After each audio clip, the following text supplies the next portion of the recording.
Hello, welcome to iHomeschool PH, where we'll talk about what really matters most in homeschooling. Maraming pong salamat na you have chosen to be with us and tuning with us and listening to us. At sobra po kami excited sa ating episode for today because this is an update. Ano nga ba ang update about Dep Ed? And we are so excited because there were gonna be a lot of good news. But before that, very special po for today because I have a great co-host and my dear friend. Siya po ang chairman ng Philippine Homeschool Association at siya po ang co-founder ng Pag-asa sa Pagbasa. And also, she has been homeschooling for almost 7 years na po. At siya po ay kasama po natin sa ating monthly podcast which is the No Filter Conversation. And I know you know her and excited also to see her. Let us welcome Jihan Tan. Hello, my dear. Hello, Ate Novi. Hello sa lahat na nanonood sa iHomeschool. It's good to be back here again. Yes, at sa atin yung pong nakikinig. Paborito ang ating portion ng Mom's No Filter, no? Mom's Hangout No Filter. Thank you. Maraming salamat, Jihan, no, for being here. And before I introduce the next guest, meron na po akong konting testimony. I think it's like more than 7 years ago, pumunta po ako sa opisina ng taong ito. Okay. Actually, tinext ko siya, talagang sobrang accommodating. At hindi lang po, one time ako pumunta sa opisina niya sa Cainta. 2 beses po at nakakaano nga po dahil parang ginising ko siya ng maaga, parang I think that was 8 a.m. But because this man's character is really admirable, he is a man who is always there for us and always listen for us. Actually, siya po ang nag-open, no, ng boses ng ating mga homeschoolers. And the character of this man, kaya ako sasabihin sa inyo ay ma-magnify dahil makulit po ako eh. Ako, nagsa-follow up and everything that stuff. Ang tiyaga-tiyagaan niya. Lalo na sa mga pagsagot. And not only him, but his whole staff, no? Makikita rin niyo po talaga sa mga taong nililid niya kung gaano ka-patient din po sa amin. And I just want to really honor this man at pagkakataon ko na po, with or without this interview, I just want to honor him personally, me and Chinky, because also with Francis Kong, because I know it's also his good friend, na madami na pong magagandang seed ang ginawa nito sa Dep Ed. So, before I'm gonna mention his name, siya po ay Undersecretary for the Curriculum and Instruction at the Department of Education. He holds the Research PhD in Education from the University of Newcastle in Australia and has been tasked to coordinate the ongoing review of the K-12 curriculum. He also attempts to find ways of ensuring that every learner achieves authentic literacy. He also pushes for transparency, ethics, accountability in school governance. In addition po, he believes that a strong rewards and recognition system is an effective way to encourage officials and teachers to aim for excellence. Furthermore po, he strengthened a strong research culture towards meaningful innovation for learning. And finally po, he nurtures productive partnership with all educational stakeholders. So let us welcome Undersecretary Diosdado San Antonio. Hello po, sir. Magandang hapon po sa kanila. Hello, sir. It's so good to have you here. Magandang hapon, Miss Novi and Miss Jihan. Napaka-generous naman ng introduction mo.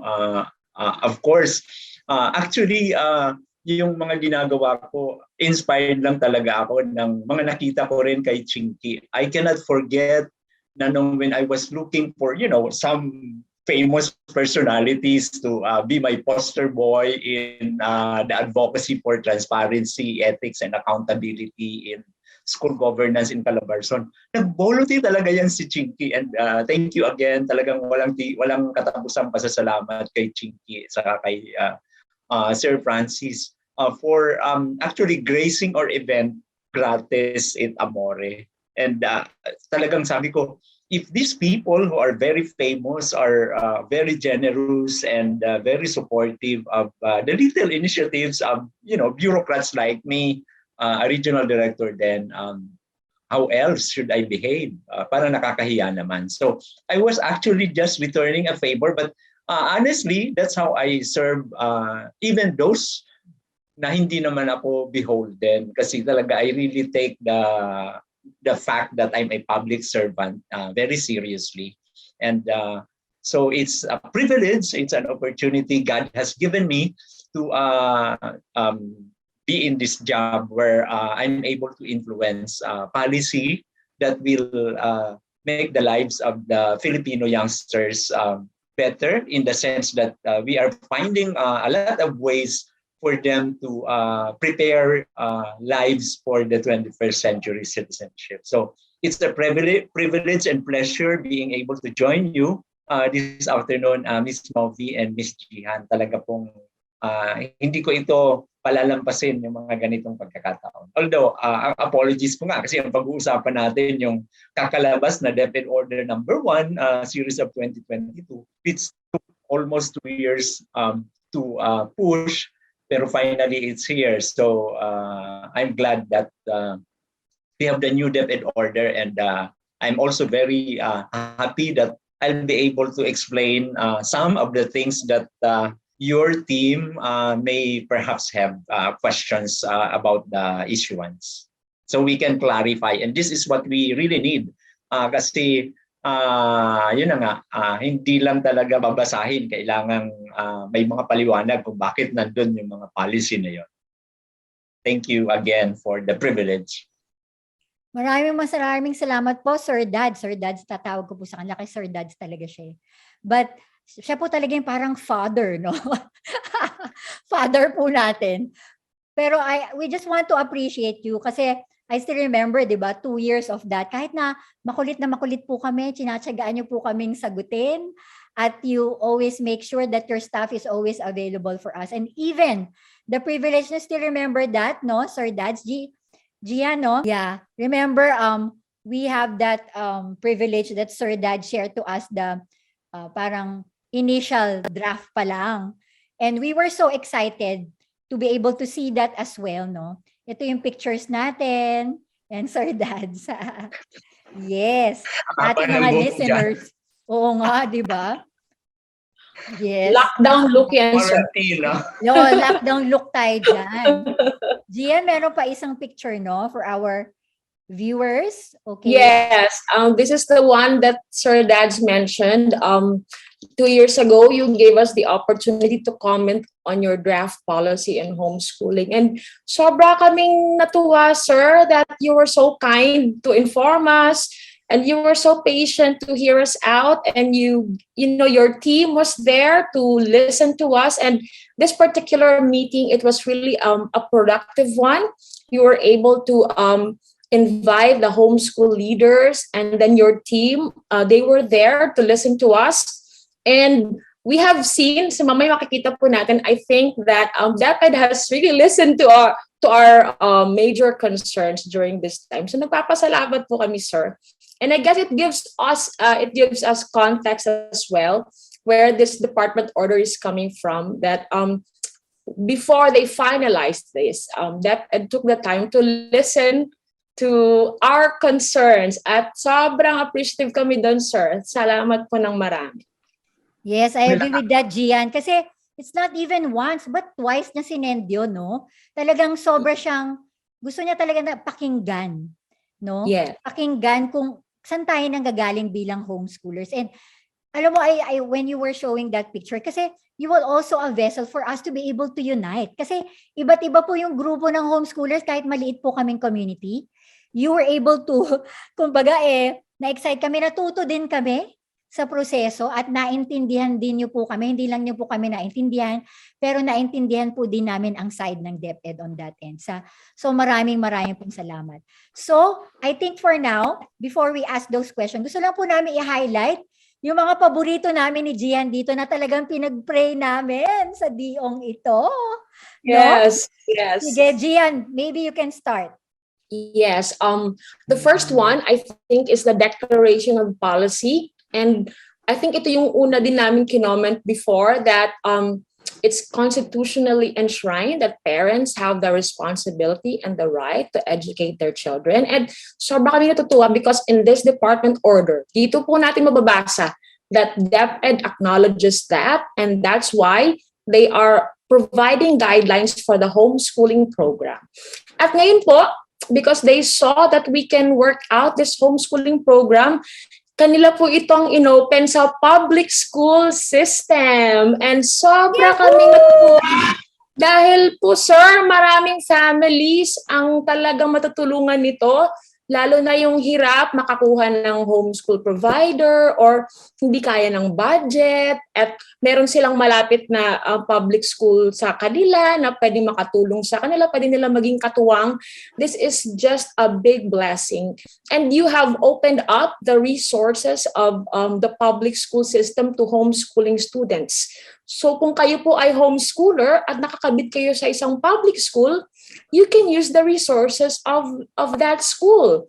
So yung sports facilities, yung usually po ang struggle namin, sir, ay MAPE, to have a community, to be able to use facilities, mga swimming pool, na public swimming pool, or basketball court, mga ganon.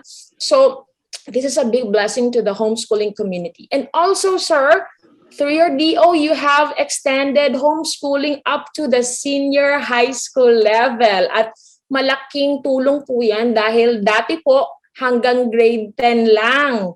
So marami pong homeschooling families nagkakaproblema pagdating ng senior high kasi gusto pa nilang mag-homeschool. And so this has really helped us provide continuity in the homeschooling journey of our kids. And also, sir, we just thank you because somehow you have started putting structure around it na siguro pagpunta namin sa DepEd ngayon, alam na nila na may homeschooling. Hindi na nila kami i-deny.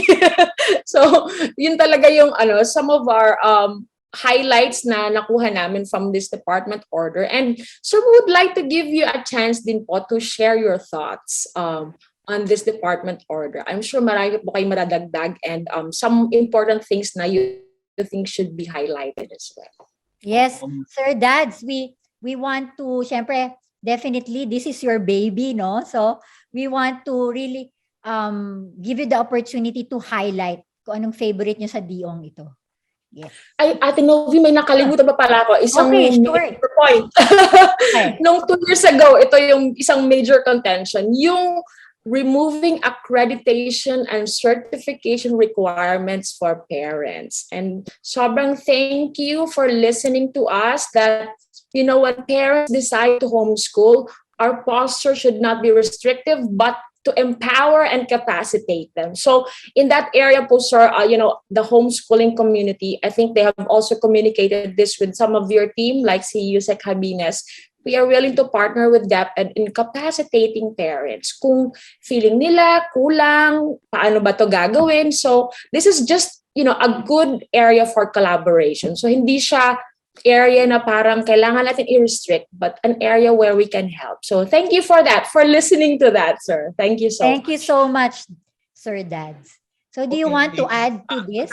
Yes. Yeah. I just would like to share na fortunately for us, Secretary Liling, our DepEd Secretary, Professor Emeritus Leonor Liling Montolis Biones, actually shared the same sentiment as far as the provisions that had come out finally in the final shape. She really believes in extensive consultation. So yung pag-consult, it's not just me. And I'm just so privileged na parehas kaming gusto na we have to listen to the stakeholders before decisions are made. Yung mga idea of making sure that your sentiments are addressed and seemingly yun namang mga very important sentiments na address natin. So other than what you mentioned about opening the homeschooling option to public schools at saka yung assessment na dati kung homeschool ka, mag-aantay kang matapos yung cycle, elementary or grade 10 or kung lilipat ka sa formal school, kailangang magpapunta ka ng PEPT for your child to get the accreditation of whatever it is that has been learned. Na in most cases naman, alam ko nakakapasa. Pero the inconvenience and the many things that you had to go through, na-recognize namin yon. So sabi namin, it's better if we empower the schools, even public and private, to do the summative assessments. Kasi yung period, may markang pa rin. Yung mga homeschooled children ngayon, dahil enrolled sila sa LIS, so yung issue nyo about wala sila sa learner, wala silang number ng learner reference number at lahat, na-address natin lahat ito. So na-capture na sila ng system, reported, na-improve yung data namin sa participation rate ng mga bata. Lahat. Maliban dyan, yun ang, since ina-authorize naman natin yung parang mothers, I just forgot the term na ginamit natin, yung school that is supposed to be the school where the child is enrolled, ay sila na ang gagawa ng paraan para ma-assess yung tinuro ng mga magulang during the whole quarter. So while we are giving you empowerment and authority to actually select your learning resources, kailangan hindi nyo kakalimutan, what should happen is consistent with the curriculum. Yun yung mga hindi namin talaga completely pwedeng ibigay sa inyo na full autonomy kung anong ituturo. So while we recognize that you have that authority to decide kung paano matututo ang bata, na home-based lang siya, which has been, of course, adopted in a bigger scale during the COVID-19 pandemic. Kaya nga ang ganda-ganda kasi yung advocacy nyo was also highlighted by the COVID pandemic, di ba? So parang mas naging madali for the other stakeholders to understand that this is a very valid way of parang alternative delivery modality that should be strengthened. So wala na kayong problema ngayon sa LRL, mga LRN ng mga bata kasi may enroll na sila, but they will get grades. So yun yung mga kailangan mag-coordinate kayo sa school kung saan kayo nagpa-enroll para may marka sila every quarter at mabigyan ng tamang feedback kung paano uusad para matapos yung ano. So kaya hindi na kailangang mag-validating test kasi nga ina-assess na ng mga schools. In a way, we have also decentralized the assessment. So ang hirap pag napaka-centralized, ang dami-daming tao sa central office para magpa-validate. I know, I've been in the central office several years na. Ang dami-daming tao sa BEA nakapila. Minsan, simula ng early morning at maaawa ka, young kids na nakasalampak dun sa corridor, wala namang kayong maayos na waiting area. But anyway, so yun, that provision na pwede na silang ma-assess is something na gustong-gusto ko. Siyempre yung idea that even science laboratories, not only your MAPE, may also be used in the school where the child is enrolled ay maganda rin. So, ano pa ba? Basta, definitely, I am glad that Ms. Jihan has appreciated the fact that we really reinforce the affirmation of the parents' role in making decisions as to how their children should be educated. So, I'm very glad that it was also made a part of the policy. So, saka yung maliwanag na ngayon na kung saan pwede, sino ang pwede, kasi di ba maraming issue at honestly, inaaway kami ng mga Philippine schools overseas, yung kahit nandun na daw na ang tagal-tagal na, naka-homeschool pa at lahat. So I'm just revealing that there were also pressures from other sectors that we have to also address. So kaya niliwanag natin yung mga conditions. I know may mga tanong kayo mamaya tungkol dyan, but I'm just saying na this was really a product of extensive consultation, not only with your group, but with the other sectors that were somehow affected by the proliferation of homeschools na hindi naman fully nga provided ng maayos na guidelines. Thank you so much, Sir Dads, for that. Yes, we totally agree with you. So for now, we're going to start now with the questions, okay, from different organization in our homeschool community. At nagpapasalamat po kami sa mga nakikinig po ngayon at sa mga nanonood. Maraming pong salamat. You catered our Google form and you were able to put all your questions there. So in behalf of the homeschool community, these are the questions that we have compiled for you, Sir Dads. At maraming pong salamat sa pagkakataong ito. Okay. So Jihan, can you start the first question? Okay, so since na-touch na rin ni Sir Dads yung issue raised by Philippine schools abroad, siguro yun na yung unahin natin. Questions from OFWs ito, sir. So under the program implementation, in terms of the availment of the homeschooling program section, it says, only those residing in the Philippines shall be allowed to enroll in the homeschooling program.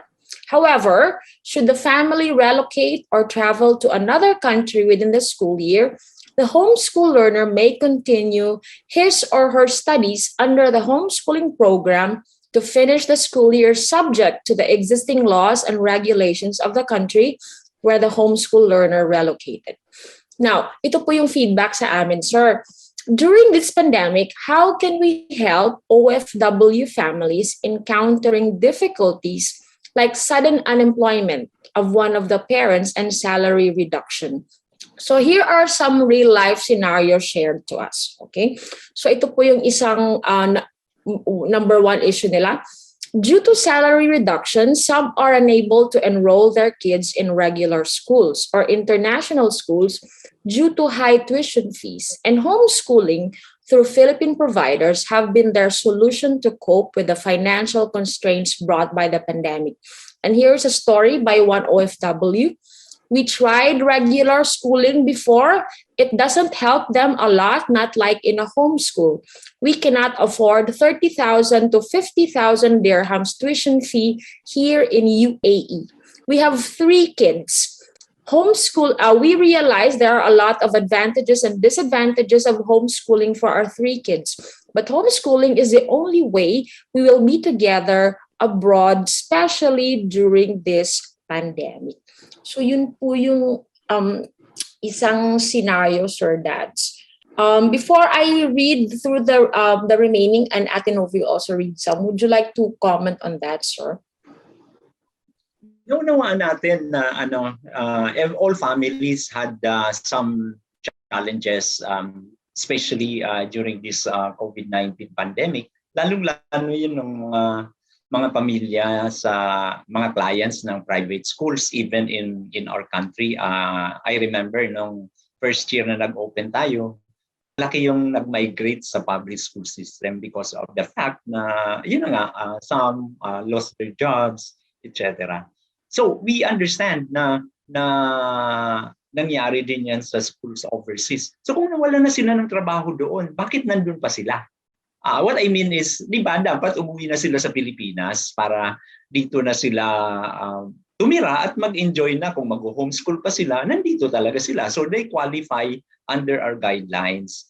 Yung pangalawa, we really believe na may mga options naman. And in fact, nagtatanong ako, di ko to na-check sa team ko kung may provision ba ng education service contracting activities yung mga Philippine schools overseas so they can enjoy some discounts, just like what we do with the learners in the private sector dito sa ating bansa who are based here. Perhaps that's one of the things that we can explore kung hindi pa siya in existence na parang i-expand din yung education service contracting, considering that in most areas na pinag-uusapan natin, mayroon namang Philippine schools overseas that actually deliver the curriculum in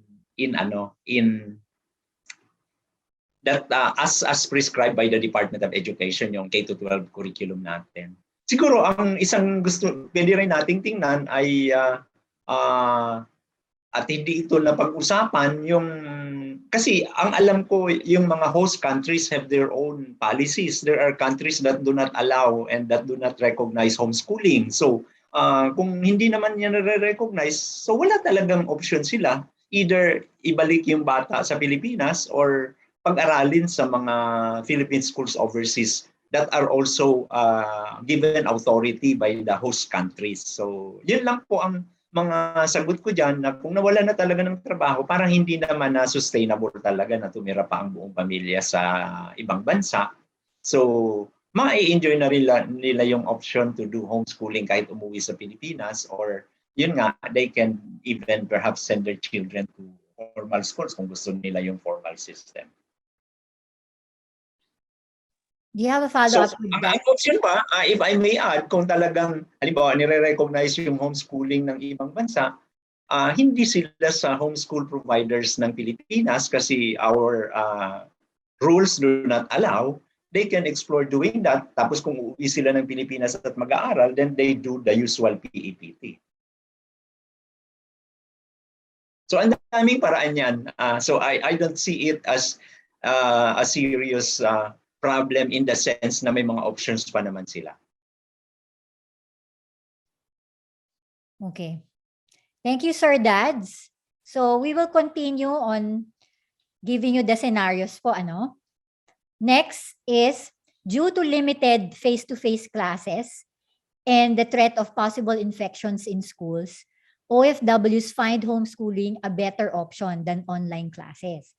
So they now appreciate parental involvement in their children's education. Kumbaga, ngayon po nasasama na nila yung mga anak nila. Kasi nga, with the option of homeschooling, ang goal nila ngayon, imbes na magkahiwalay, madadala na nila doon sa chosen or whatever kung saan silang country nagtatrabaho. So, with the kid help them preserve the children's mental health during difficult times in the pandemic. So, what can you say about this, sir? Well, ganun pa rin, option pa rin nila yon, but that is something that will be outside of our policy. So, pag hindi saklaw ng policy natin, hindi marirecognize ng regular yung mga bagong provisions na sabi ko, pwede nang markahan yung bata, hindi yan mangyayari. If they are going to use the credentials later sa Pilipinas, kailangan nilang gumawa ng usual nating process pre-Dep Ed Order number 1 series of 2022 na magpapa-PEPT sila ng mga anak nila kung makakakuha sila ng homeschool provider na hindi yung atin. I understand there are homeschool providers around the world na hindi naman yata ganun kahigpit katulad ng sa atin. So ito namang policy na ito is has been reviewed talagang meticulously by our lawyers. So talagang sinabi nila may karapatan ang DepEd na magsabi kung sino ang nandyan sa homeschool program na yan ng mga Philippine schools. I mean, mga DepEd and private schools operating in the Philippines and also the other schools that we manage and administer. I understand, sir, na totoo po yung sinabi niyo, that it is really within DepEd's authority to mandate the policies. I guess for the families, sir, I think they want to understand the rationale for putting this prohibition. Kasi as it is po, di po ba, I think aware po ang DepEd na meron na pong families, OFW families who are enrolled in local homeschool providers, and it's working for them. So, siguro gusto lang nila maintindihan bakit ngayon hindi na sila pwede when it addresses their circumstances. Like for example po, sa number 3 na scenario, they have previously enrolled in international schools or under a U.S. homeschooling program, but because they have now opted to have a Philippine homeschool provider, it makes it easier for their children to adjust once they go back to the Philippines. Kasi po, meron na pong Filipino at saka araling panlipunan subjects. So I think yun po yung gusto nilang maintindihan na because I understand that the DO is going to be implemented this coming school year po, 2022-2023. Yeah. So for those who... Sorry, go ahead. Yeah. To add to Gian, so parang tinatanong po namin is yung transition ng pamilya. Kasi medyo malaking adjustment yung transition on that level. Sige. Sorry, Gian, I add. I understand. Tama naman po ang pinaghuhugutan ng tanong. Pero nasabi ko na nga po, nagbigay naman tayo ng transition. We recognize that if within the school year, nag-relocate yung family, papayagan natin para matapos. Pero after one school year na nandun ka na, alam mo na yung implications ng mga decisions mo. If you want the child to continue to be educated under the K-12 program, kailangan doon ka na sa Philippine Schools Overseas magpaaral or sa ibang homeschool provider. Sinasabi ko nga, we are not even recommending specific actions, pero options nila yan. And then, kung babalik sila sa Pilipinas, all they do is do the PEPT kasi wala nga silang LRN. Hindi pwede, mawawalan sila ng LRN, hindi makikredit yung additional grades nila kung doon pa rin sila at nag-violate na doon sa completion lang of the academic year, yung school year, yung pinapayagan na wala sila sa Pilipinas. So yun po ang pagkakaunawa ko sa rationale for providing these guidelines na yun na nga, ang sinasabi natin while we are enhancing the guidelines, we should provide limits. And napagdesisyonan po natin sa committee ng executive committee, sa mga lower level consultations na hanggang 1 taon lang kung nakapagpa-enroll na bago umalis. Pag pumunta ka na sa ibang bansa, alam mo na yung consequence. Kung hindi mo pababalikin yung anak mo or then you have other options in educating your child outside of the homeschooling policy that we have set. So Sir Dads, regarding PEPT, no? So sinasabi niyo po, ito pong PEPT po ay available na rin na test hanggang grade 12. Kasi yung present po natin hanggang grade 10 po, di ba?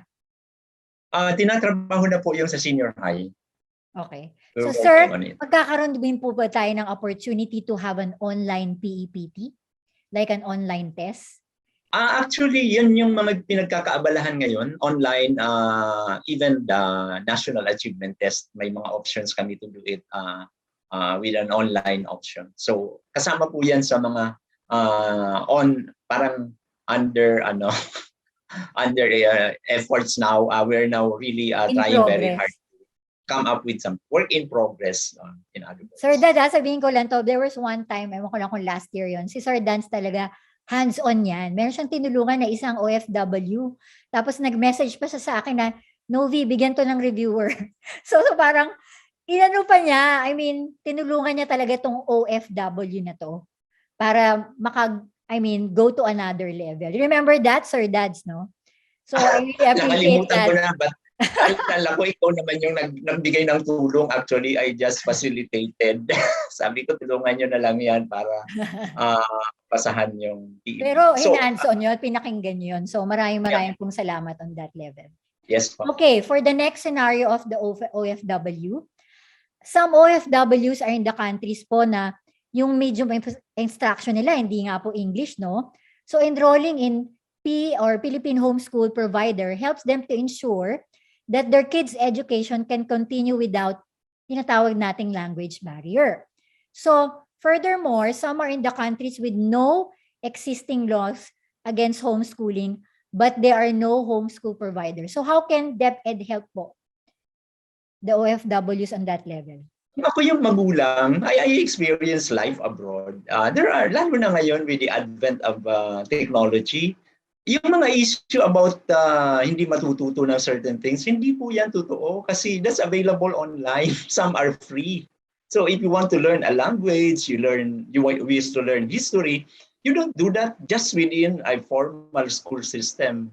That's not the real world now. The world now is a fertile ground for learning anything we want to know. So palagay ko po, baka hindi lang enlightened yung mga magulang na masyadong hindi nauunawaan na ang kaalaman sa kasalukuyan in our so-called industry 4.0, lahat nandyan. Anything you wish to learn, kahit yan foreign language or what, you can do it using massive online courses na kung minsan nga walang bayad. So palagay ko kailangan lang maunawaan ng mga magulang na ang dami pang options to make our children learn things na gusto nating matutunan nila. Okay. Maraming pong salamat, Sir Dad. So, because we talked about a while ago yung issue ng transition with our OFW. So, these OFWs have found that enrolling with a Philippine homeschool provider effectively addresses their issue. So, whatever they are facing abroad, especially during this time of pandemic po, will they still be allowed with transition? Ano po yung, kasi for example, di ba, I mean, kunyari, itong year sila lumipat, nag-enroll na sila. So ano po yung parang leeway for them to be able to have that kind of transition? Will still they be allowed to continue their enrollment even after the coming school year if they prepare to be with the Philippine Homeschool Provider?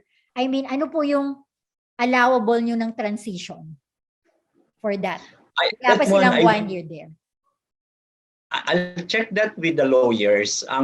Kasi kung effective siya 2022, 2023, ang ibig sabihin, magpapa-enroll pa lang siya.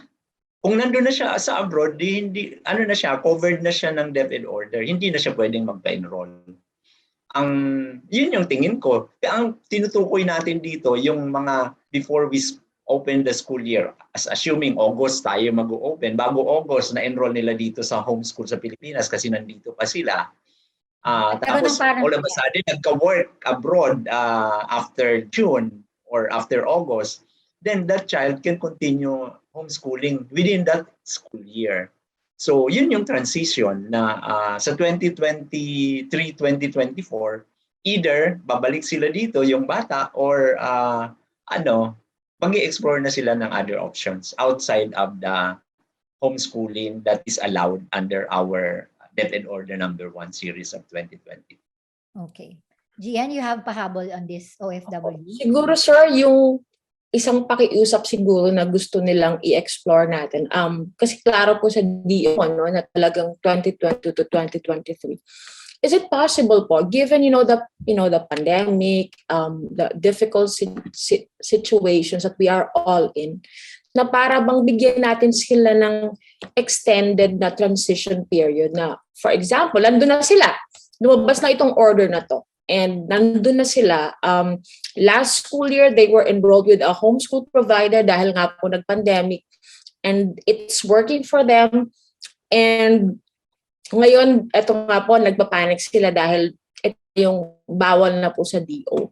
So, I think isang pakiusap siguro na pwedeng i-explore ng maybe the legal team of Dep Ed is it possible, given the extraordinary circumstances we are in, to extend yung transition? Na, for example, may mga nagsasabi na ayaw nila pumasok sa school kasi face-to-face. Tapos yung mga Philippine schools abroad, walang homeschool program. So also for those Philippine schools to adapt and be able to cater to these families na ayaw ipasok sa school yung mga bata dahil una, takot sila sa infection, pangalawa, hindi nag-work sa kanila yung online classes, yung mga ganun pong mga considerations, sir. I guess clear po sa DO na talagang kailangan ma-implement siya ng 2022-2023. Siguro ito po yung pwedeng sigurong i-explore na something given the extraordinary circumstances na pwedeng ma-revisit po ulit. Siguro yun po yung gustong sabihin ng mga families na nagme-message po their concerns and their stories and how they will be affected with the implementation of the department order. Ang suggestion ko, magsulat sila directly to us. Okay. So that we can respond to them. Oh, that's a good one po, sir. Sige po. We will raise that po na a direct letter from those affected. So at least Dep Ed can also better hear and receive firsthand po yung kanilang mga concerns. Thank you for that, sir, Sir Dads. Yes, thank you so much. So now, we are going to move forward. Thank you so much, ang tiyaga ni Sir Dads na answer yung mga question natin. Now we're going to go to the part yung operations po ng existing homeschool providers po natin. So given with the new DO po, it has not mentioned that for the current homeschool providers, no? Ang tanong po dito, will they be allowed to continue to operate and offer homeschool programs? Ano pong plano going forward to address their legal standing? Well, ang pagkakaunawa ko po sa ating provisions, hindi naman bawal. Pero wala siya sa scenario. So if the parents choose to be supported by yung organizations of homeschool providers, hindi naman yung binawal ng DepEd. Pero ang sinasabi lang po natin, ang mga magulang pwede nang direktang magpa-enroll sa schools that are duly permitted or authorized to offer homeschooling as an option. So yung mga homeschool providers ngayon, parang organization kayo that you can organize yourselves, the parents can join you so that they can benefit from your expertise. Yung sabi nyo, you can train them, but those are arrangements that you can still do with those who opt to send their children to the homeschool program of the schools with permit to offer the homeschool program. So ang parang maliwanag lang dito, we ended up saying na hindi kami pwedeng mag-accredit ng homeschool provider as an exclusive independent provider. With an independent authority from DepEd. Parang sinasabi namin, and in a way, maganda naman na natanong mo, ang sinasabi ko lang, hindi pinagbabawal na mayroong mga nag-perform ng organizations para sila can also learn from one another in making sure that the homeschooling experience of the children are also really of high quality. So pwede kayong siguro mag-coordinate sa access to learning resources kasi kami kahit public school yan, kung ayaw ng learning resources namin, we will not force. Yung learning resources namin, libre naman, di ba? I think sinasabi rin sa Dep Ed Order, they can access the learning Dep Ed Commons, our learning resources, lalo na yung mga self-learning modules, available na yun na pwedeng gamitin ng mga nakapagpa-enroll. Pero ang sinasabi lang naman dyan, pagkakaunawa ko sa Dep Ed Order, really, primarily pag homeschooling, sa bahay, pero pwede namang alternative learning spaces ang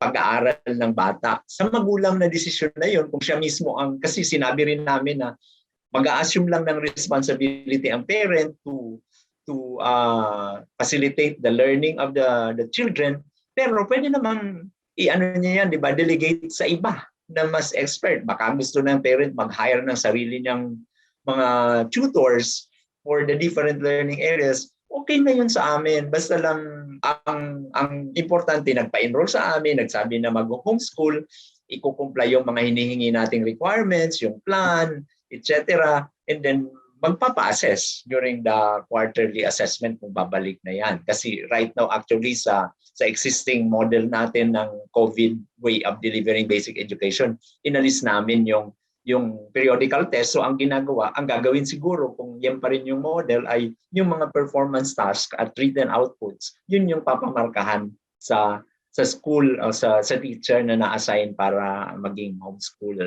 facilitators ng mga schools natin. Okay. That's good. So I think merong follow-up question dyan si Jihan. Tamang-tama yung timing. Yes, so that brings us to assessment, sir. And medyo marami-rami po yung nag-raise ng concern sa summative assessment. So according to the new department order, so the homeschool teacher advisor will prepare summative assessments. And by definition, it is defined as written works, performance tasks, and quarterly assessments. And si homeschool coordinator yung mag-a-administer sa kanila.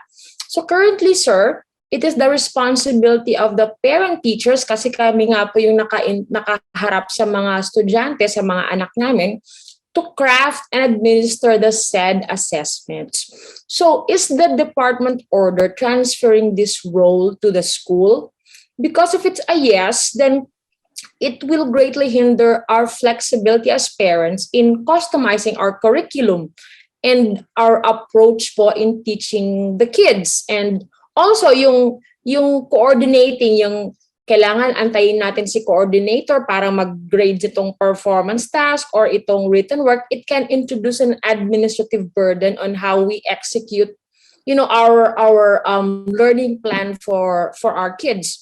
So how can we help parents maintain yung flexibility and their academic freedom, and in customizing the learning experience for the kids po? Kasi syempre iba-iba po yung homeschoolers, ano? So does that means they are going to craft different, different performance tasks for each homeschooler kasi iba-iba yung attack ng mga parents on how they teach a particular subject. That's a very interesting point. But una, we are not saying na we are completely, I think, alam nyo naman that the Department of Education has a mandate to regulate learning regardless of the versions taking place in the K-12 program.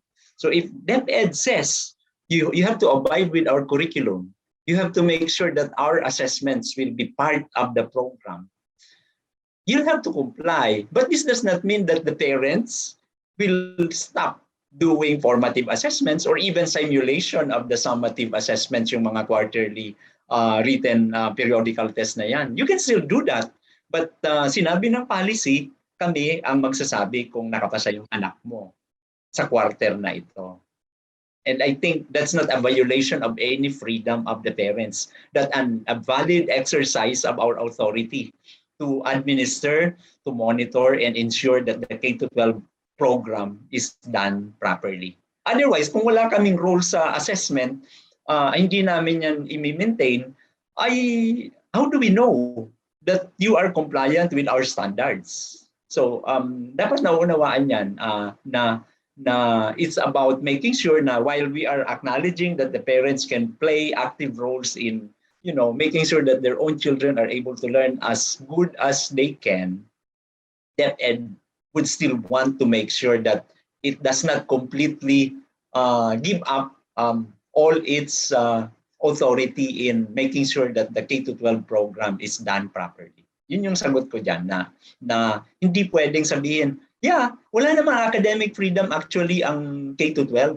That is invoked sa mga universities. That's my understanding. I'm not a lawyer pero ang dami kong binasang cases about academic freedom. Wala pong academic freedom ang K-12 schools. So if we extend that to this homeschooling program, hindi rin pwedeng mag-invoke ng academic freedom ang mga magulang na makikisali sa homeschooling natin. Kasi it's ang pagkakaunawa ko, again, you can check with the lawyers, ang academic freedom is more with the universities and colleges. Just to clarify, sir, thank you for your response on that. Ibig po ba sabihin nun, yung quizzes at saka yung performance tasks, those are actual projects, they will be prescribed by the school, or is it a matter of overseeing, like we submit evidences na ito yung ginawa ng bata, ito yung mga performance tasks na ginawa namin in line with the K-12 curriculum, is parang yung to clarify lang po yung what is our sphere in terms of, kasi daily po yung mga ganun po, yung written work, yung performance tasks, the regular activities kasi po yun. Or are you saying na your original intention talaga is like one assessment, like one quarterly assessment? Kasi po, when you use the word summative assessment, it does not just refer to the quarterly assessment po, Yeah. So, nakuha niya lahat nung components ng grading system. So, siguro yun po yung gusto namin i-clarify na. Ms. Jihan, ang quick answer, kailangan, part yan ng mga in-negotiate nyo sa homeschool coordinator sa school. Kayo na mag-usap kung yung performance tasks, written outputs, parehas din ba sa ginagawa sa formal, or kung sinabi namin 4 na written outputs per quarter, 4 na performance tasks, or 2, tapos periodical exams. Ang sigurado lang ako, yung periodical exams, yun yata ang dapat i-take na. So yun yung required. But yung performance tasks and written outputs, that's something you can negotiate. Okay. Ang tingin ko, under the Dep Ed Order, hindi naman masyadong sinabi doon na you will make your child do as the learners in the formal system are doing. So ang proof lang talaga ay yun nga, consistent ba yung performance task mo at written output sa learning plan mo? Kasi titingnan naman yung learning plan if it's compliant with what's supposed to be covered in the curriculum for that particular quarter. So ang mga freedom nyo talaga na hindi namin kukunin yung you can choose to source out learning resources anywhere kung ano yung tingin nyo magiging mas effective sa mga anak nyo. That one we will not impose na gamitin nyo yung learning resources ng kagawaran ng edukasyon. Oo, ang galing ni Sir Dad. Yan yung follow-up question ko eh. May last two dito, Doc. Sabi niya rito, it was indicated in the DO that the curriculum to be used in homeschooling should be K-12, no? Which is, we should use, no, at DepEd Align. And required po yun, no? Tama? Required po yun. Okay. So what if, for example, the curriculum that fits our children's needs and learning style are not aligned on that? Like, maybe they use a foreign curriculum, for example. Can they still have the option to use them? Kasi may parang binanggit kayo eh. Can they still use that? Miss Novi, ganito lang yung simpleng to enlighten everyone. We will always allow enrichments. But when we lay out that this is the curriculum to be covered, that should be a given. So you can enrich, but you cannot deduct. You cannot subtract from what we will say as, halimbawa, sabi nyo, ayaw namin ng subject na ito, we will not allow that. Because the curriculum is, it's an official document that puts together the things that we expect the youngsters to go through for them to be ready for life, ready for university education, ready for middle-level skills training, ready for entrepreneurship. Yun, di ba yun yung mga exits na inaasahan natin sa K-12 program. So, ang pagkakaunawa ko, kahit within DepEd, we allow enrichments, enhancements, but not reduction in whatever it is that we have. So, ang ginagawa as practice now is kung may mga options, halimbawa, I'll cite one example na pumayag kami, yung ibang Catholic schools would want to enrich the values education program, yung edukasyon sa pagpapakatao. Ito naman, ang mga estudyante nila are Catholic. So, nagpa-approve sila sa amin. So, inaral namin if the competencies that they are claiming will be developed by their enhanced curriculum are still addressed. And nung tinignan namin na compliant, so we allowed. So, talagang usually, kung gusto nyo may dagdag na experience yung anak nyo, enrichment yan or enhancement. But yun nga, you cannot deduct from the subjects that we have identified should be learned by the children. Siguro yung mga flexibility is yung number of hours kasi hindi naman namin alam kung gaano katagal nyo ini-spend yung oras, etc. Thank you for that clarification, sir. Magandang na-establish yung baseline. So what you're saying is the minimum requirement is K-12 curriculum. If you think that that's insufficient, then you can add. Yun po yung sinasabi niyo po. Yes. So meron lang po ditong some clarifications on independent homeschooling. So ang tanong po, independent homeschooling or unschooling no longer be acknowledged as a valid and legal approach to teaching our children? And what are the options for them po siguro? Alam ko, may mga movement na talagang wala, as in walang subject. In fact, during the quarantine period, there was a TV show yata where I had to sit in a panel na may representative yung mga sector na yan. Kami, we respect decisions of parents. So if you decide na ayaw nyo talaga na kahit sumali sa homeschool, ayaw nyo ilista yung anak nyo as learners of the Department of Education, unless may batas na pwede namin pilitin, mukhang pagkakaunawa ko wala. So that's allowed.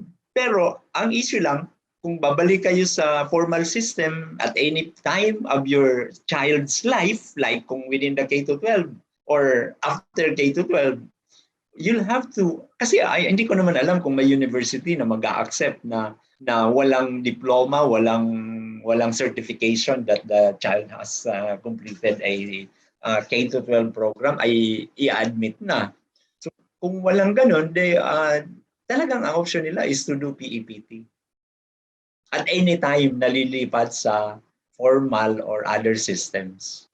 just like, di ba, ang mga learners from our students abroad attended classes, di ba, in Italy na mga Italian schools. Pagbalik dito, may sila, may assessment talaga sa PEPT.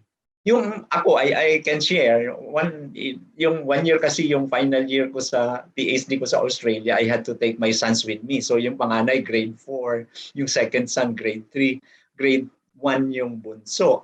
Nagpaalam ako sa school ng anak ko dito. Sabi ko, 1 year papaaralin ko sila abroad. Will you allow me to at least qualify them sa susunod na grade, makaskip ng grade? Pinayagan ng school. So, kasi bumalik lang naman talaga kami, and all they did was to really assess kung may progress yung mga bata, ready to and then, so, minsan may mga ganyang arrangements na contemporary ka lang namang mawawala. Siguro nga, kung may homeschooling na, baka ginawa din namin, but we also took it as a chance for our sons to actually experience life in a foreign country. So we allowed them to mingle. And in fact, that expedited their adaptation to the culture and language of the... So feeling ko, case to case siya, pero pa rin, pag-usapan na lang the parents should be aware na may mga consequences. Yung mga binigay nating privilege sa magpapa-enroll talaga sa homeschool authorized private or public schools ay hindi na magpapa-PEPT, di ba? Yun yung isang malaking sagot namin sa problema ng group nyo in the past. So, pag hindi pa rin sila sasali, di babalik sila sa dati. Okay. Ang dami na nasugot ni Sir Dads. Maraming pong salamat. So, Jihan, is it okay lang, Sir Dads, no? Kung meron kaming wish list in this DO, okay lang ba magsabi kami ng wish list namin? Okay. Yes. Wish list lang. Sige, Jihan. Isang wish list lang sa akin, saka isang wish list kay Jihan. Siguro yung sa akin, it's not for me personally, but I think ito na yung una kong nabanggit kanina, Sir Dads, yung pakiusap natin for our OFW families. Kasi medyo nakakadurog ng puso yung mga kwento nila eh. So siguro, maybe we understand your mandate and and whatever is the reason for that, we understand it. But siguro yung konting extension pa siguro for them to just be able to, maybe bounce back. So, yun po ang isang pakiusap from us. Yun po, sobrang major concern siya. Yung sa summative assessment, I guess, nasagot niyo po yung concerns. And I guess, nasa pag-uusap na rin po yun ng mga families sa kanilang mga homeschool providers, coordinators, or advisors. So, yun po. That's it coming from me. Yeah. For me naman is the wish list. I just want to say, di ba, I told you a while ago that you were able to open this communication to a homeschooler and DepEd. And my wish list is sana po ay mag-continue pa na makapag-collaborate sa amin po itong homeschooling, because I do believe this is a seed, a great seed to be able to benefit the next generation. Because siyempre lahat naman tayo natututo, lahat na tayo ay napag-aaralan, lahat there's a lot of adjustment. And what I love from you, sir, is you're always willing to listen. And alam ko na hindi na kayo medyo magtatagal sa DepEd, but I do believe with the staff that you have right now, yun yung wish list ko, na sana po ay if you're not there still be open to us, to all the things that we want to suggest, or be open to communicate with us, and we as well communicate with you. Maraming pong salamat. Pero hindi ko po to i-end. Ano po ang message niyo po sa aming mga homeschoolers? Kasi sobra pong in-evaluate namin ni Jen, sobrang importante po yung final message niyo with us. Kung wala ka na ba itatanong, Jihan, before we seal this conversation? Siguro isang pahabol, kasi may mga homeschoolers na they're opting to go through the ALS route. Yun po siguro, sir.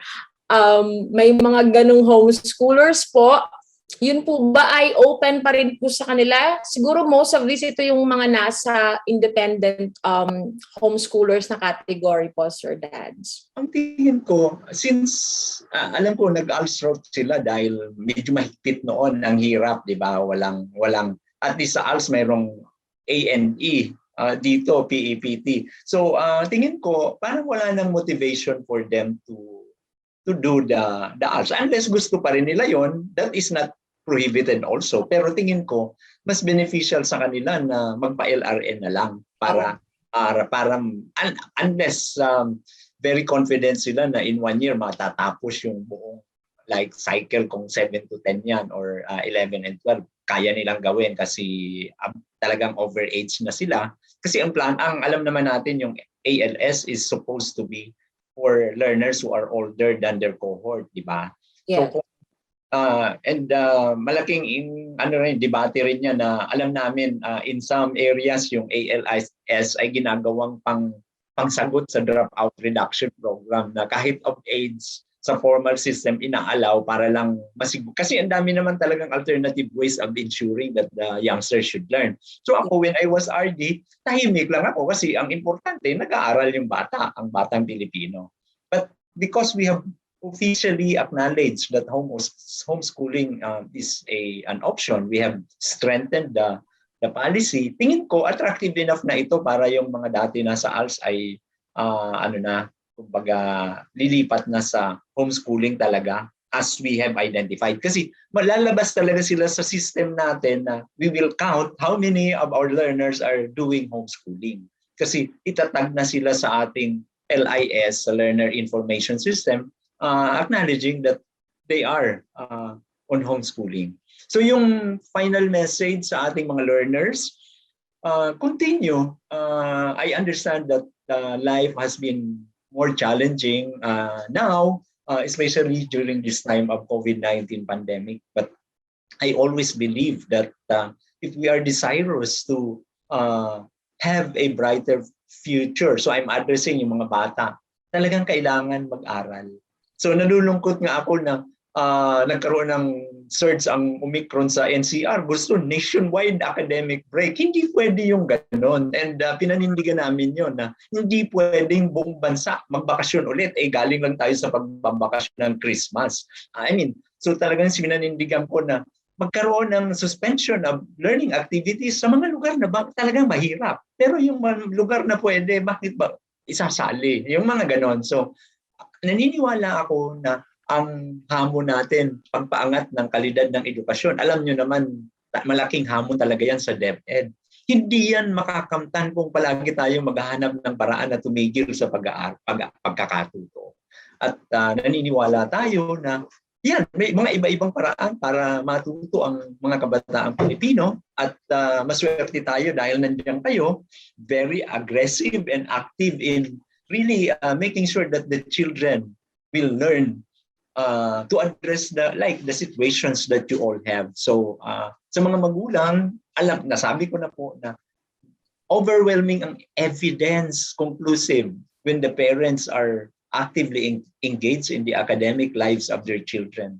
The children end up learning more and achieving higher academic outcomes. So hindi po masasayang ang ating mga ginagawa para po sa ating mga anak. Alam ko po, lahat naman tayo mga magulang, hindi tayo uurong ng basta-basta kahit napakalaki ng hamon. Kaya po natin ito pagka tayo ay naghawak kamay at nagkapit-bisig. At napakita na natin kami sa DepEd, talaga pong yung local government, yung mga magulang, PTA at lahat mga external partners, development partners, they came forward just to ensure that learning will continue even if there's a COVID-19 pandemic raging. Maraming salamat ulit sa pagkakataon na makapagbigay ng kapaliwanagan sa mga usaping medyo hindi pa gaanong maliwanag. At I hope, of course, we will continue to communicate with you. Isang text lang naman ako ni Miss Novi or Viber message. Usually naman, sumasagot naman ako within the day, di ba? Yes naman po, Sir Dads. Kaya nga po yan yung natutuwa ako, sana po lahat ng public servant katulad nyo, no? Na nag-a-answer ka agad. Yung hindi nyo, alam mo kasi minsan scene zone yan ang mga uso ngayon, but you always try your best kahit gaano ka busy kayo po ay sumasagot. Maraming pong salamat sa inyong pag-uunlak. Gian, maraming salamat. Sir Dads, maraming pong salamat po sa so inyong much. sa inyong message. We are encouraged and I do believe this is a great seed for the next generation, and talagang pong nananalangin po kami for the best and the best for our education as a nation and also the homeschool community. Maraming pong salamat po. Sir, bye! Bye po. Thank you. Jihan, maraming salamat to be Thank you din sa'yo. with me in this journey. Grabe. Yeah. Madami tayong kumbaga ay napag-alaman at Yes. hopefully and I'm so happy there's also open for the conversation. So, Jihan, what can you say? It's good to hear from you, Sec Dads. You see his heart, and tama yung sinabi niya na, mababasa mo, pero magandang marinig din yung paliwanag. And it's good to hear his explanation, especially on those parts na medyo meron pa tayong konting contention. So as you have said, this is a journey. So I guess for homeschoolers, our advocacy does not stop with the department order. But what it has shown is that we can collaborate. And when we do that, we can achieve something. So sobra akong thankful sa Dep Ed team, yung team ni Yusek Dads, na to just give us the opportunity to talk. And they willingly listen. And marami pa sa kanila yung talagang passionate advocates like si Yusek Habines and the rest of the team. And I remember si Yusek Andaya, she sat with me, talagang Si Director Ariona. Yes, pina-explain niya talaga kung paano ka ba nag-homeschool. And parang wow, for her to, spend the time to just listen and to try to understand. I think yun yung pinaka-importanting ginawa nila. They tried to listen and they tried to understand. And I would like to acknowledge yung sinabi nga ni Yusek San Antonio na it's really from Secretary Briones' leadership, yung ganong klaseng leadership, consultative, to really sincerely listen. And because of that, we have this department orders with a lot of major changes. Yes. And I hope that you won't see this. I know change is not really that easy, no? But Yes. madami tayong dapat pasalamatan. And not only that, and I do believe this is a big, it's not, sabi nga nung mga nakakausap natin sa DepEd, parang sinulid, no, yung DO na nangyari. Hindi talaga easy. But I do believe it really opened a great door. At wag tayong mawala ng pag-asa. Let us try to still communicate with them. At I do believe, malay nyo, malagay na rin talaga sa law ang homeschooling. At we are looking forward to that as well. So let us work on that. So if you have any suggestions and questions, please DM us at ihomeschoolph. You can check in Facebook, even in Philippine Homeschool Association po, sa PHA regarding this conversation. So kayo po ay welcome sa inyo pong mga inquiries at sa inyo pong mga tanong. Maraming salamat, Jihan. Maraming Thank you, salamat. Ate Novi. Yes. Thank you din sa mga nag-contribute sa questions, our friends from Happy and those who filled out the forms. Thank you so much. Hindi namin nabasa lahat ng questions because we tried to identify the important issues so that the limited time that we have, we will be able to cover yung mga major concerns talaga natin. Yes. And to highlight din, maraming salamat kay Ate Laxmi, kay Ate Donna, Teacher Au, no?